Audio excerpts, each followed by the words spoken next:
My name's Lindsay Chalmers, the Development Manager at Community Land Scotland, and we're here today as part of Community Land Week in Portavadie. We're seeing Kilfinan Community Forest and Friends of Glen and Woods, who've been working together to share information about how to buy a forest and develop it to help the community get the most out of it.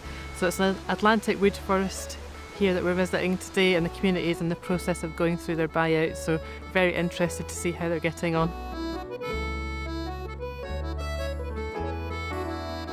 So the Land Reform Act came in about 2005, and we thought this is an opportunity. Land Reform Act was about allowing communities access to community land, community woods. If people had access to land, like crofts or small holdings, it means that they would bring their families, the school roll would get better, we'd have more energy coming into the village and into the community. So we got in touch with the Forestry Commission and we said, right, we want to pursue this community right to buy. So then we got in touch with Highlands Downs Enterprise, and they said, right, there's now a National Forest Land Scheme. You can say, go back to the Forestry Commission with us and we'll have a chat about this, how much you wanted. Now originally we wanted, was it 325 hectares? It took 5 years from the community saying they wanted to do it to finally closing the loop to get the funding. But we were the first community woodland to demonstrate that the National Forest Land Scheme and the Land Reform Act couldn't work if the funding wasn't there. So we demonstrated, and on that year was auspicious, 2010, because we got the National Forest Land Scheme got approved, we got funding from the Climate Challenge Fund, and we purchased our forest on the 31st of March 2010. Nikki was involved in the second phase of the acquisition, which was the rest of the land that we wanted. So we had our window of opportunity was in 5 years' time, so that was 2015, wasn't it? 2014 actually. 2014. Yeah, it all started. 14. So the acquisition eventually went through, or I say eventually, but it went through on I think we started in October 2014, and by August 2015, we had the forest in our hands. Kilfinan Community Forest hosts a group called Branching Out, and that's a programme that's run in partnership with the NHS and the Forestry Commission Scotland. It's aimed at people who have moderate to severe mental health problems, and it lasts 12 weeks. It gets people out in the open air, practising various woodland skills, craft activities, and it gives them a sense of camaraderie and a social activity that might otherwise be lacking in their lives. So this has probably been built by about 20 different people over a year. Yeah. All the wood comes from the forest. We got the guy from the sawmill just did us the shingles. It's nice if you've got the fire, and when everyone's quiet you can hear the wind in the trees and the burn in the background, the birds singing.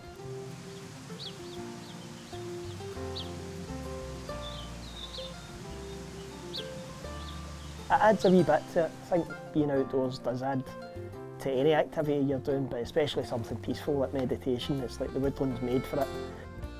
These are Boletus edulis, and these are some of the biggest ones I've ever seen. Take this one in for questioning. Look at that. That's finest eating mushrooms, these. And so for over the last year we've been running a group we call Twigging Out, which is a progression from Branching Out. And they are the people who are responsible for this Iron Age roundhouse. They conceived of the idea. We fortunately have a sawmill, so we were able to provide the timber. And they built and decorated this house as well as the surrounding area. We have a 75 kilowatt hydro scheme here. It's been installed for a couple of years now. It generates a really good income for the community forest, and it helps keep our staff employed, when we don't have other funding to help support that. So this is our forest building. It's our first serious building. It's a new way of building this. It's got solid timber walls, and it's designed to utilise the timber from the forest most effectively. It's still very much under construction. We're waiting to get the proper roof on before the winter and get the windows in. It took a lot of time to get it through planning and then building control because it's a new way of building. But it makes for a very solid way of building that doesn't need timber to be stress graded and treated in the way that a conventional building would need to be. Could you tell me a little bit about what you do in the polytunnel here? Well, this polytunnel's growing I can see from here parsley, tomatoes, cucumbers, various different types of squash, rocket, nasturtiums, chrysanthemums, carrots, and that's just without walking away from here. I know there's runner beans and peas growing in here as well, and various different herbs, beetroot over there, so a wide variety of salad vegetables.